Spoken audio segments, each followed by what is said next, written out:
భూగర్భ జలాలు ఉండే ప్రయత్నం రేవంత్ రెడ్డి గారు చేస్తున్నారనే దాని మీద మనం అందరం స్వాగతించాం. కానీ ఏంటో ఒక ప్రాపర్ వేలో వెళ్లకుండా గాడి తప్పుతుంది, అంతా అయిపోతుంది. ఇక కొండా సురేఖ్ గారి అంశాలు ఈ రెండిట్ల మీద అసలు ఏంటి ఒక రాజకీయ విశ్లేషకుడిగా మీరేమనుకుంటున్నారు? ముందుగా యోయో టీవీకి, రవికి, ప్యానల్ మిత్రులకు అందరికీ నమస్కారాలు. ఇక్కడ రవి హైడ్రా అన్నది ఏదైతే ఉందో ఇది ఇంతకుముందు కూడా గతంలో డిజాస్టర్ మేనేజ్మెంట్ ఒక జిహెచ్ఎంసీలో ఒక వింగ్ ఉండే, కాకపోతే దానికి ఇప్పుడు హైడ్రా అని పేరు పెట్టేసి దాని ప్రకారం వచ్చారు. ఇక్కడ ఏదైతే ఉందో ఏదన్నీ పెట్టినా కూడా ఇక్కడ మొట్టమొదటి నుంచి కూడా ఈ డిజాస్టర్ ఏదైతే ఉందో ఎంక్రోచ్మెంట్స్ అవన్నిటి కూడా 2004 రేట్లు పెరిగిన తర్వాత భయంకరమైన సిచ్యువేషన్స్ వచ్చినాయి. ఇక్కడ వీళ్ళు మేము ఉన్నాం మమ్మల్ని డిస్టర్బ్ చేయకుండ్రి అన్నది ఏదైతే ఉందో అది హర్షించదగ్గ విషయం కాదు. డిస్టర్బ్ చేయడం కాదు, వాళ్ళకి తెలిసో తెలియకనో మొత్తానికి కొన్నారు. రిజిస్ట్రేషన్ డిపార్ట్మెంటు ఒక ముద్దాయి, రెవెన్యూ మొదటి ముద్దాయి, రిజిస్ట్రేషన్ ఒకటి రెండో ముద్దాయి, మున్సిపల్ వాడు మూడో ముద్దాయి, తర్వాత కరెంట్ వాడు నాలుగో ముద్దాయి, ఐదో వాడు మెట్రో వాటర్ వర్క్స్ ముద్దాయి. విన్నారా? ఇక ఇటువంటి వాళ్ళ మీద దానికి ఏం లేదు, దానికి కూడా ప్లాన్ ఆఫ్ యాక్షన్ ఇక్కడ ఏదైతే ఉందో మొదలుపెట్టిన కార్యక్రమం కరెక్టే. కాకపోతే ఇక్కడ నేను ఓపెన్గా చెప్తా, రేవంత్ రెడ్డి గారు డైరెక్ట్ ముఖ్యమంత్రి కావడం ఉన్నది. డైరెక్ట్ ముఖ్యమంత్రి అయినప్పుడు ఆయనకి ఏదైతే ఉందో ఒక అవగాహన కాదు, అది సూచనలు సలహాలు ఇచ్చేటోళ్ళు ముఖ్యులు కావాలి. ఎందుకంటే ఫీల్డ్లో ఇంప్లిమెంట్ చేయాలి. అట్లా అన్నది కాదు. నేను నా ఇక్కడ మనం భారతము కానీ రామాయణం కానీ ఇతిహాసాలు కానీ ముస్లిమ్స్ కానీ తర్వాత ముస్లిం రూలర్స్ కానీ ఎప్పుడే కానీ కౌన్సిల్ ఆఫ్ మినిస్టర్స్ ఇప్పుడు కాదు ఎప్పటి నుంచో ఉన్నారు. కౌన్సిల్ ఆఫ్ మినిస్టర్స్ ఏదైతే ఉందో అలా డిఫరెంట్ మినిస్టర్ డిఫరెంట్ సూచనలు ఇస్తారు. అలా ఏది మంచిది అన్నది తీసుకోవడం జరుగుతుంది. దాంట్లో ఏదైతే ఉందో ఇక్కడ రేవంత్ రెడ్డి గారికి మొట్టమొదటి ఏదైతే ఉందో ప్రాబ్లం ఏదైతే ఉందో కరెక్ట్ అడ్వైజరు ఒకళ్ళు ఇద్దరు ముగ్గురు అన్నది కావాల్సింది. ఇప్పుడు మోడీ నడుస్తున్నాడు అంటే అమిత్ షానే వెనక మొత్తం సర్దుకొస్తున్నాడు. రాజశేఖర రెడ్డి నడిచిండు అంటే కేవీపీ రామచంద్రరావు, ఎన్టీ రామారావు నడిపించిండు అంటే చంద్రబాబు నాయుడు ఉన్నాడు. వినరా? ఇక కేసీఆర్ అంటే ఇక మోనోపాలి కాబట్టి అది ఆయనకు అది అవలేదు. ఇక్కడ హైడ్రా పెట్టిన పరిస్థితి మంచిదే. కాకపోతే ఏదైతే ఉందో దాన్ని ఒక ప్లాన్ ఆఫ్ యాక్షన్ కరెక్ట్ ఒక ప్రొసీజరల్ పద్ధతి ప్రకారం పోకుండా ఆల్ ఆఫ్ సడన్ మైండ్లో డైవర్షన్ ఆఫ్ ఇష్యూస్ కావచ్చు. నిజంగా గురుగారు ఇది కేవలం జన్వాడ ఫామ్ హౌస్ కోసం అన్నదే ఏదైతే రేవంత్ రెడ్డి గారు స్టార్ట్ చేశారో ఒక అంటే నేను డ్రోన్ ఎగరిస్తే నా మీద కక్ష పట్టి నన్ను అరెస్ట్ చేశారు, దీన్ని ఏదైనా కోల్చాలి అనే ఉద్దేశంతో దీనికి అవకాశం వచ్చాక స్టార్ట్ చేశారు. కానీ అది హనుమంతుడు చేయకపోతే కూతయిందనేది పెద్ద విషయంగా ఇప్పుడు మనం అభివర్ణిస్తా ఉన్నాం. అదే ఇప్పుడు అట్లా కాదు, పోయిన గవర్నమెంట్లో ఇదే కేసీఆర్ 3-1 జీవో అని ఎత్తేయడం జరిగింది కదా. కోర్టులో పోయి ఉన్నది కాబట్టి ఏదైతే ఉందో మొత్తం ఇంక ఇంతున్నది అంతున్నది అన్నది ఏదైతే ఉందో బ్రీతింగ్ ఏదైతే ఉందో ఇక్కడ మనుషులకు ఆక్సిజన్ కావాలి. మొన్న సర్వోన్నత న్యాయస్థానం supreme court Haryana government Delhi government మీద మొట్టికాయలు వేసింది. ఎందుకంటే పొల్యూషన్ ఎవరు కంట్రోల్ చేయలేకపోతున్నారు. ఇది ఏంది పరిస్థితి, మీ పాత్ర ఏంది, మీ ప్రమేయం ఏంది, మీరు ఎంత మటుకు విధి నిర్వహణ చేస్తున్నారని గట్టిగా వాయించింది. ఇక్కడ మన దగ్గర మీరందరూ పుట్టలేదు ఆ కాలంలో, నేను కూడా పుట్టలే. ఆ కాలం 1950నే నిజాం 50 కంటే ముందే నిజాం 40 కంచాలు అక్వైర్ చేసిండు ఏదైతే ఉందో హంటింగ్ గ్రౌండ్స్ పర్పస్. అందులో మన ఇప్పుడు జూబ్లీహిల్స్, బంజారాహిల్స్, ఏది కేబీఆర్ పార్కు, కొండాపూర్ కంచా, గుమ్మేడిపల్లి కంచా, జిల్లలగూడ కంచా, వనస్థలి కంచా, తర్వాత చిల్కూరు కంచా, ఇటువంటి కంచాలన్నీ 100 ఎకరాలు ఒక్కొక్కటి. అది అజీజ్ నగర్ ఇవన్నీ ఏదైతే ఉందో ఆయన పాపం డబ్బులు ఇచ్చి తీసుకున్నాడు. ఆ ఫైల్ ఉన్నది. మామిడిపల్లి కంచా ఇది ఎందుకు తెలుసు అంటే నేను ల్యాండ్ అక్విజిషన్ ఆఫీసర్, ఫైనల్ నేనే ఉన్నాయి ఎయిర్పోర్ట్, అది మా శంషాబాద్ ఎయిర్పోర్ట్కు లాస్ట్ నా పీరియడ్లో ఇనాగ్రేషన్ అయింది. అక్కడ ఏదైతే ఉందో మేము 3 కోట్ల రూపాయలు కోట్ల డిపాజిట్ చేసిన తర్వాత మాకు డౌట్ వచ్చింది, వీళ్ళందరూ సర్వే నెంబర్ 99 మామిడిపల్లిలా వీళ్ళకి అసైన్మెంట్ ఎట్లా వచ్చింది ఏం సంగతి, ఆ పూర్వోత్తరాలన్నీ మొత్తం గత చరిత్ర దిశ వరకు ఇది కంచె కింద ఉన్నది. వీళ్ళు గవర్నమెంట్ ఇచ్చింది కాబట్టి వీళ్ళు ఏం చెప్పేసి మేము ఇమీడియట్ డబ్బులు వెనకకి తీసుకొచ్చేసినాం, డిపాజిట్ చేయలే. ఇట్లా ఈ రకంగా ఆయన ఇచ్చిన కంచెలన్నింటిని కూడా మనం వాళ్ళు ఇవాళ ప్రొటెక్ట్ చేయలేకపోతున్నారు. ఇప్పుడు హైదరాబాద్ అంటేనే లేక్స్ అండ్ రాక్స్ ప్రొటెక్ట్ చేయడం అని మంచో చెడో మొత్తానికైతే ఒక ఉద్దేశము కంకణం కట్టుకున్నప్పుడు దాన్ని ముందుకు పోవడానికి ప్రయత్నం చేయాలి. అవి ఇలా అవసరం ఏదైతే ఉందో మన మొత్తము అఖిలపక్ష పార్టీలను పిలవాలి. దాంట్లో ఇప్పుడు పెట్టడం ఏంటి కేసీఆర్? ఇప్పుడు అదే నేనేమంటున్నారు అవి ఒకటి అదే విమర్శలు వస్తాయి, ప్రతి ఒక్కరు విమర్శలు. సీతనే నిందించిన దేశం మనది, విమర్శనాన్ని ఎవడుంటాడు చెప్పుర్రి? సీతనే నిందించిన దేశం ఇది. విన్నారా? మన సనాతన ధర్మంలో సీతనే అనుమానం బట్టి ఎవరో బట్టలు ఉతికేటోడు మాట్లాడితే రాముడు సీతను అడవిలో వదిలిపెట్టలేదా? అటువన్నీ మన ఇతిహాసం ఉన్నది. అది ఏదైతే ఉందో ఆలాలం ఇప్పుడు అమృతం కోసము సాగర మదనం చేస్తే ఏమైంది? మొదలు విషయం వచ్చింది కదా, శివుడు కంఠంలో పెట్టుకున్నాడు, నీలకంఠుడు ఎందుకైండు? వినరా?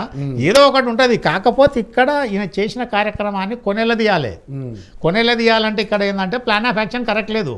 వినరా? మంచి వాళ్ళు రిటైర్ అయిన వాళ్ళు ఉన్నారు, నాటువంటి వాళ్ళు 10-20 మందిని మాకు కూర్చోబెడితే వాళ్ళు ఒకళ్ళు మంచి సలహాలు ఇస్తారు. అటువంటి అప్పుడు ఏదైతే ఉందో ఇక్కడ ప్లాన్ ఆఫ్ యాక్షన్ మొదలు సర్వే కండక్ట్ చేయాలి. సర్వే అన్నది లేదు. డిపార్ట్మెంట్ రెవెన్యూను నిర్వీర్యం చేసిన తర్వాత ఎన్ని ఘోరాలు నేరాలు జరిగినాయి తెలుసా? 1977లో ఒక మంత్రి ముఖ్యమంత్రి, 83లో ఒక ముఖ్యమంత్రి, 92లో ఒక ముఖ్యమంత్రి, మళ్ళీ 2016లో ఒక ముఖ్యమంత్రి, మొత్తం డిపార్ట్మెంట్ నాశనం పట్టించారు కదా. వీళ్ళకి మొత్తం రెవెన్యూ డిపార్ట్మెంటు ఏదైతే జిల్లాలు పెరిగినాయి కానీ గ్రామాలల్లో 27,000 గ్రామాధికారులు లేరు, తర్వాత 50,000 గ్రామ సేవకులు లేరు. వీళ్ళంతా నాశనం పట్టించుట్లు ఏమైంది? ఇలా నక్సలిజం ఎక్కడికి వెళ్ళి పెరిగింది? 77 తర్వాత అబాలిషన్తోనే పెరిగింది కదా. ల్యాండ్ ఆర్డర్ పోలీస్ పార్టీలు లేకుండా పోయిండు. అదే మొత్తం అఖండ భారతదేశంలో అంతటా ఉన్నది కదా. ఇక్కడ తర్వాత ఇలా గంజాయి ఎందుకు సాగుతుంది? గంజాయి ఎందుకు సాగుతున్నది? నేనేమంటున్నా, రెవెన్యూ డిపార్ట్మెంట్ నాశనం విధ్వంసంతోనే గ్రామంలో ప్రభుత్వ ప్రతినిధి లేకపోవడంతో గవర్నమెంట్కి ఇన్ఫర్మేషన్ ఇవ్వడానికి ఎవరు లేకపోవడంతో గత 10 ఏళ్ళ నుంచి ఏదైతే ఉందో ఈ గంజాయి సాగు విపరీతమైంది కదా. గతంలో లేదు కదా, మళ్ళీ ఇంత ఘోరం ఈ రకంగా అదొకటి. తర్వాత ఎంక్రోచ్మెంట్స్ ఎందుకైనాయి? ఎవడు అడిగేటోళ్ళు లేడు కదా గవర్నమెంట్లో. ఎవడంటే పబ్లిక్ ఉన్నా అంటే అవుతుంది. ఫారెస్ట్ ఎంక్రోచ్మెంట్లు అయినాయి. ఇక్కడ ఈయన మొట్టమొదట బీపీఎల్ ఏపీఎల్ సర్వే చెప్పాలి. బిలో పవర్టీ లైన్ వాళ్ళు ఎందరున్నారు, ఎబో పవర్టీ లైన్ వాళ్ళు ఎందరున్నారు, రెసిడెన్షియల్ ఎందరున్నారు, కమర్షియల్ ఎందరున్నారు, ఇవన్నీ సర్వే చేయించిన తర్వాత నేను చెప్పిన కదా 4 అక్కల్లో గవర్నమెంట్ ల్యాండ్ పెద్ద ల్యాండ్ బ్యాంక్ ఉన్నది. ఆయన రేవంత్ రెడ్డి గారు కూడా నిన్న వీళ్ళెవరు ఆ ల్యాండ్స్ కి సంబంధించి అక్కడ ఇస్తామని క్లారిటీ ఇవ్వాలి. వాళ్ళు నేనేమంటున్నా, ఇక్కడ గవర్నమెంట్ చేతికెళ్ళి డబ్బులు పెట్టాల్సిన అవసరం లేదు. ఇక్కడ జవహర్ నగర్ లో 1000 ఎకరాలు ఉన్నది ఇప్పుడు ఖాళీ. 1000 ఎకరాలు అయితే తర్వాత దేవర్ ఎంజాల్ నది ఇవాళ 1400 ఎండోమెంట్ ల్యాండ్. ఎండోమెంట్కి బాండ్స్ ఇచ్చేవాళ్ళే. వక్ఫ్ ల్యాండ్ ఉన్నది ఇక్కడ రావిర్యాలు, అది మన ఇది దీంట్లో రావిర్యాలు 400 ఎకరాలు ఎండోమెంట్. కొంగర కుర్దు బీలా గవర్నమెంట్ ల్యాండ్ 800 ఎకరాలు, అది వక్ఫ్ ల్యాండ్ 800 ఎకరాలు ఉన్నది. ఇక్కడ కొల్లూరులో ఉన్నది గవర్నమెంట్ ల్యాండ్. ఇక్కడ నేనేందంటే వీళ్ళందరినీ రిహాబిలిటేషన్ మొదలు రీసెటిల్మెంట్ ఇక్కడ వీళ్ళు ఏదైతే మొట్టమొదట పెట్టడంలో ప్రథమ తప్పు ఏదైతే ఉందో అందులో చాలామంది వీకర్ సెక్షన్ వాళ్ళే ఉన్నారు. 28,000 కాదు, 1,00,000 దాటి 1,00,000 కుటుంబాలు దాటుతాయి. వాళ్ళ పిల్లలు స్కూల్కి పోతారు దరిదాపుల దగ్గర, వాళ్ళని డిస్టర్బ్ చేస్తారు. రాత్రి కూలగొడితే వాళ్ళు ఎక్కడ తలదాసుకోవాలి?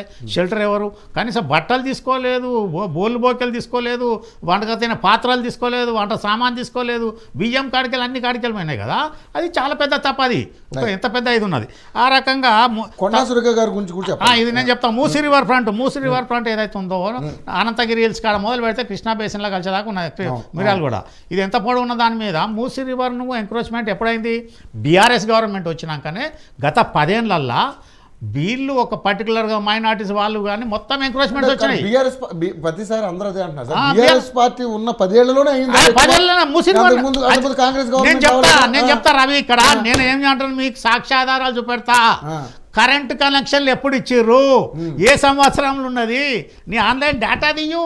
పవర్ కనెక్షన్ ఎవరు ఇచ్చారు, ట్యాప్ కనెక్షన్ ఎవరు ఇచ్చారు? 10 ఏళ్ళనే రోడ్లు ఎవరు వేసారు, రోడ్లు ఎవరు వేసారు?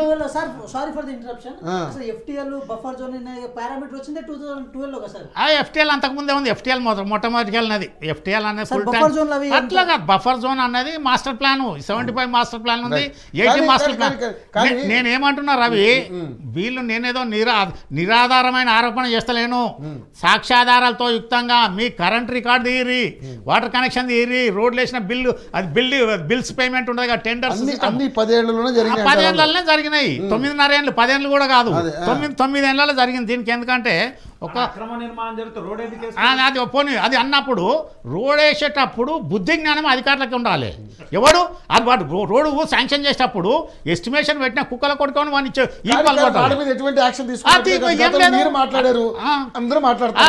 వాడి మీద యాక్షన్ లేదు కదా. ఇప్పుడు ఎవడు దొంగ అన్నది ఇక్కడ అధికారులతో ఏదైతే ఉందో, ఇప్పుడు ఇక్కడ మన దేశం నాశనం కావడానికి ప్రథమ కారణం ఏదైతే ఉందో 5 ఏళ్ళకి ఒక్కోసారి వచ్చే ఎన్నికలతోని వచ్చే ప్రజాప్రతినిధులు ప్రభుత్వం ఏదైతే ఉందో అన్అఫీషియల్స్ ఎవరైతే ఉన్నారో రావడంతో ఖర్చులు పెట్టి రావడం రాదు. ఎందుకంటే ఇది మామూలుగా ఏ వావిలాల గోపాలకృష్ణ గుమ్మడి నర్సయ్యలాగానే వచ్చే ఎలక్షన్ కాదు. ఇప్పుడు ఏదైతే ఉందో కోట్ల సర్పంచ్ ఎలక్షన్ మొన్న 2 కోట్లకు యాక్షన్లో పోయింది. అయితే ఇంకా నేను చెప్పాను పూర్తిగా అయిపోయినాక మళ్ళీ లాంగ్ అవుతుంది. ఇప్పుడు కొండా సురేఖ్ గారు మాట్లాడారు, దాని గురించి క్లుప్తంగా చెప్పండి. ఎందుకంటే వాళ్ళు రెండో అంటే ఒక మహిళా మంత్రి ఒక మాట్లాడడం అనేది దాన్ని పెద్ద ఇష్యూ చేస్తున్నారు. అయిపోయింది సరే, అయిపోయింది సర్దుమణుకుతుంటే మళ్ళీ ఆవిడ ఏదో మళ్ళీ ఇంకొక మాట మాట్లాడి కేసీఆర్ గారు ఎక్కడికి వెళ్ళిపోయాడు, కేటీఆర్ చంపేశాడు కేసీఆర్ని, ఎందుకు అవసరమా డైవర్ట్ అనేది? ఇప్పుడు ఒకసారి ఏంటంటే మైండ్ బ్యాలెన్స్ లేకపోతే అవన్నీ మాటలు వస్తాయి ఎవరికి కానీ. ఇక్కడ ఏదైతుందో నేను ఏమంటున్నాను, కొండా సురేఖ గారికి ఆమె అట్లా మారడానికి